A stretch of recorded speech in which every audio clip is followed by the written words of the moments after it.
Vision એવું છે કે હરેક કન્ટ્રીની અંદર ને ઇન્ડિયાની અંદર આપણું આઉટલેટ ને આપણું પરફ્યુમ હોવો જોઈએ. પરફ્યુમ જ કેમ પ્રોડક્ટ તમે સિલેક્ટ કરી?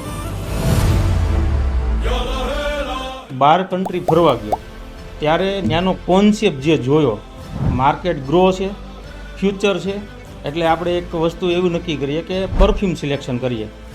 લા ઝરારાનો મિનિંગ શું થાય? લા ઝરારાનો મિનિંગ થાય નો હાર્મ. સુરતના માર્કેટમાં જે ફ્રેગ્રન્સ હતી એ ફ્રેગ્રન્સ બહુ ચાલતી હતી. મારે પૂછવું હતું કે બેસ્ટ ફ્રેગ્રન્સ કોને કહેવાય?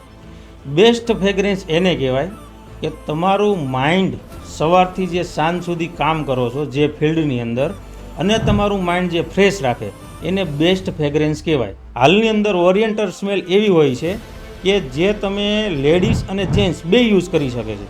તમારું સપનું શું છે લા ઝરારાને લઈને? પરફ્યુમની બ્રાન્ડની અંદર એક વર્લ્ડ વાઇઝ નામ બધાના માઇન્ડમાં આવે. પરફ્યુમમાં કેટેગરી 150થી વધુ પરફ્યુમ છે. નેક્સ્ટ 5 યર્સમાં લા ઝરારાની કેટલી બ્રાન્ચીસ હશે? મારો એવો ટાર્ગેટ છે કે 50થી વધુ બ્રાન્ચ હશે.